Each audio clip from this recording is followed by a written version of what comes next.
రాష్ట్రంలో సాగునీటి పారకం రేవు తప్పింది. కాంగ్రెస్ సర్కారు సుందిళ్ల బరాజులో ఉన్న నీటి నిల్వను సోయి లేకుండా వృధా చేసింది. లక్షల మంది రైతులను అరుగోస పెడుతోంది.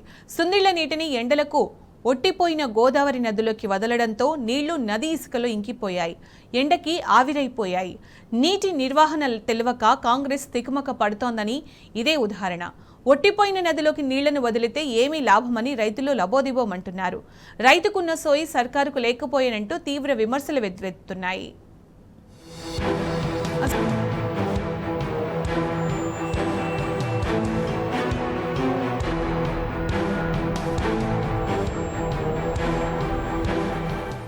రాష్ట్రంలో సాగునీటి నిర్వహణ అస్తవ్యస్తంగా ఎందుకు తయారైంది అన్న ప్రశ్నకు సుందిళ్ల పరిణామమే పెద్ద ఉదాహరణ. మార్చి 28న సుందిళ్ల బరాజులో 1.75 టీఎంసీల నీటి నిల్వ ఉండేది. ప్రభుత్వం 4 గేట్లు ఎత్తి దిగువకు నీరు వదిలింది. అసలే మాడు పగిలే ఎండలు, పైగా ఒట్టిపోయిన గోదావరి. వదిలిన నీళ్లు సగం ఇసుకలోకింకిపోతే మరో సగం ఆవిరైపోయాయి. ఇంత దారుణమేమిటని మంతెన నియోజకవర్గ రైతులు ఓ ప్రజాప్రతినిధి దగ్గర వాపోయారు. వెంటనే ఆయన సోదరుడు ఇంజనీర్లకు ఫోన్ చేయడంతో ఆగమేఘాలపై గేట్లు మూసివేశారు. ఇప్పటికే 4 గంటల పాటు నీటి విడుదలతో 0.75 టీఎంసీలు ఎటూ కాకుండా పోయాయి. ఒకవైపు రాష్ట్రం సాగునీటి సంక్షోభంలో చిక్కుకుంది. కరువు కష్టాలను తప్పించుకునేందుకు ప్రాణహిత నీటిని ఎత్తిపోయాలన్న డిమాండ్లు వినిపిస్తున్నాయి. ఈ పరిస్థితిలో ప్రభుత్వం సుందిళ్ల గేట్లు ఎందుకెత్తినట్లు, ఎందుకు మూసేసినట్టు? గోదావరి బేసిన్లోనే కాదు, కృష్ణా బేసిన్లోనూ ఇదే దుస్థితి. ప్రాజెక్టులో ఉన్న నీటి నిల్వలను ఎలా వినియోగించాలో తెలియక కాంగ్రెస్ సర్కార్ తికమక పడుతోంది. రైతులను ఆగమాగం చేస్తోంది. ఉన్న నీటి నిల్వలను సోయి లేకుండా వృధా చేసింది. లక్షల మంది రైతులను అరిగోస పెడుతోంది.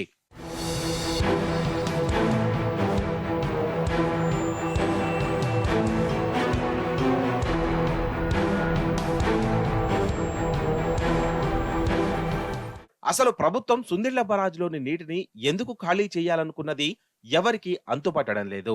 నేషనల్ డ్యామ్ సేఫ్టీ అథారిటీ ఆదేశానుసారమే బరాజ్ను ఖాళీ చేశారని ఒక వాదన వినిపిస్తున్నప్పటికీ అసలు అథారిటీ ఇంజనీర్లు ఎప్పుడు చెప్పారు అనేది ఒక ప్రశ్న. మేడిగడ్డ ఘటనపై కమిటీ ఏర్పాటైన తర్వాత గత నెల 6న తొలిసారిగా కమిటీ చైర్మన్ సభ్యులు తెలంగాణకు వచ్చారు. కాళేశ్వరం ప్రాజెక్టులోని 3 బరాజులను పరిశీలించి వెళ్లారు. ఒకవేళ అప్పుడే బరాజులను ఖాళీ చేయాలని ఆదేశించి ఉంటే నిన్నటిదాకా ఎందుకు నీటిని వదల్లేదన్నది ఇంకో ప్రశ్న. రెండో దఫాగా కమిటీ గత నెల 19, 21 తేదీల్లో హైదరాబాద్కు వచ్చి జలసౌదాలో విచారణ చేపట్టింది. కానీ ఆ సందర్భంగా బరాజులను ఖాళీ చేయాలని ఆదేశాలు ఇచ్చినట్లు లేదు. అలాంటి ఆదేశాలు వచ్చినట్లు ఇంజనీర్లు కూడా చెప్పలేదు.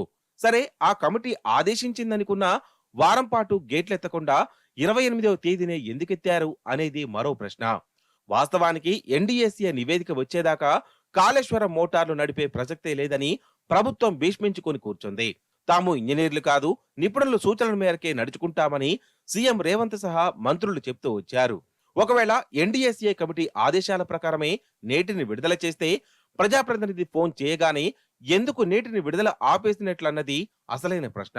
ఇన్ని అనుమానాల మధ్య రాష్ట్రంలో సాగునీటి నిర్వహణ ఇంజనీర్ల ప్రణాళిక ప్రకారం అమలవుతుందా, లేక మంత్రులు ఎమ్మెల్యేల ఫోన్ కాల్స్ పై గేట్లు తెరవడం, ముయ్యడం జరుగుతుందా అన్న అనేక కొత్త ప్రశ్నలు తలెత్తుతున్నాయి.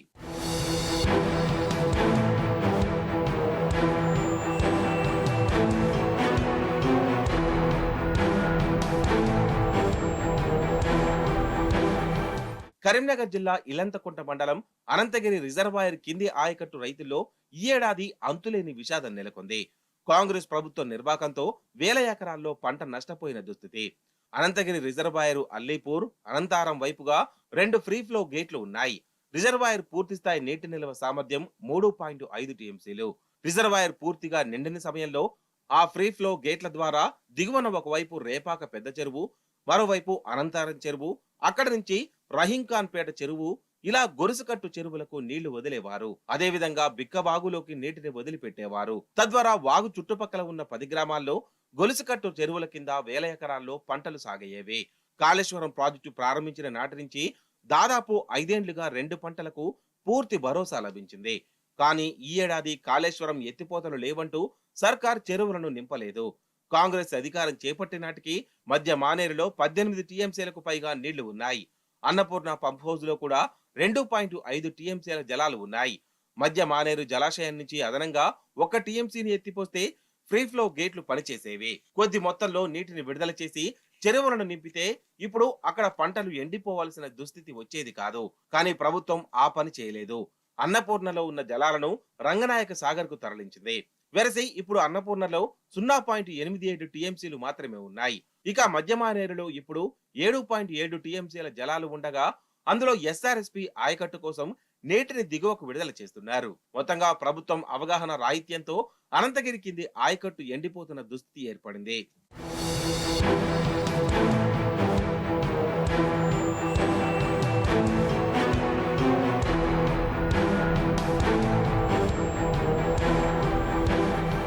ఎస్ఆర్ఎస్పి కాలువల నిర్వహణపైన ప్రభుత్వానికి అవగాహన లేదని తెలిసిపోతుంది.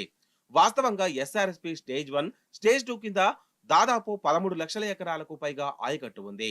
ఎస్ఆర్ఎస్పి కాలువల కింద కాకుండా కమాండ్ ఏరియాలో భూగర్భ జలాల ఆధారంగా అదనంగా 5 లక్షల ఎకరాలకు పైగా సాగవుతోంది. మొత్తంగా 20 లక్షల ఎకరాలకు పైగా ఆయకట్టు సాగయ్యేది. కాలువలకు వాటి సామర్థ్యం మేరకు సమృద్ధిగా నీరు అందించినప్పుడే కమాండ్ ఏరియాలో భూగర్భ జలాలు నిలకడగా ఉండి పంటలు సాగయ్యే అవకాశం ఉంటుంది. అదేవిధంగా కాలువల కింది ఆయకట్టుకు సైతం పుష్కలంగా నీరందే పరిస్థితి ఉంటుంది. కాళేశ్వరం అందుబాటులోకి వచ్చాక ఈ 20 లక్షల ఆయకట్టుకు పూర్తి భరోసా లభించింది. కానీ ఈ ఏడాది ప్రభుత్వం కాళేశ్వరం ప్రాజెక్టును నిలిపివేయడంతో ఆయకట్టు మొత్తం అస్తవ్యస్తంగా తయారైంది. కాళేశ్వరం అందుబాటులోకి వచ్చిన అనంతరం ఎస్ఆర్ఎస్పి నీటిని ఎల్ఎండి ఎగువకే పరిమితం చేశారు. ఎల్ఎండి దిగువకు కాళేశ్వరం నుంచి ఎత్తిపోసిన జలాలనే తరలించేవారు. దాంతో నీటి కొరత ఉండేది కాదు. చివరి మడికి సైతం తడి తాకింది. కాంగ్రెస్ సర్కారు మాత్రం కాళేశ్వరం ఘనతను చిన్నగా చూపాలన్న ప్రయత్నంలో కాళేశ్వరం లేకున్నా ఎస్ఆర్ఎస్పి చివరి ఆయకట్టుకు సైతం నీళ్లు ఇస్తామని చెప్పుకొచ్చింది. కానీ ఆచరణలో మాత్రం బొక్కబోర్లా పడింది.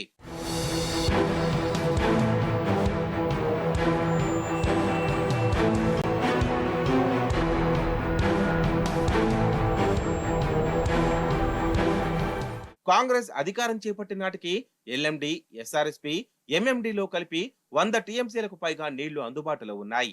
ఆ నీళ్లను ఎంత పొదుపుగా వాడుకున్నా గరిష్టంగా 12 లక్షలకు మించి ఆయకట్టుకు ఇవ్వలేమన్నది అధికారుల మాట.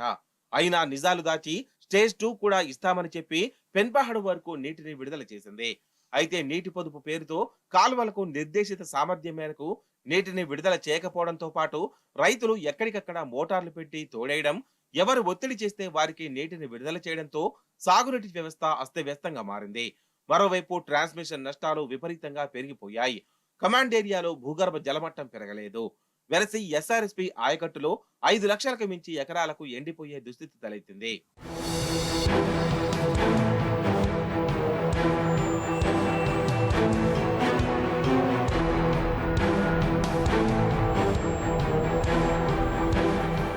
నీటి నిర్వహణపై కాంగ్రెస్ ప్రభుత్వానికి ఏమాత్రం అవగాహన లేదని చెప్పడానికి ఎస్ఆర్ఎస్పి కాలువలు, అన్నపూర్ణ రిజర్వాయర్, సుందిళ్ల బరాజ్ ఘటనలే ఉదాహరణలుగా నిలుస్తున్నాయి.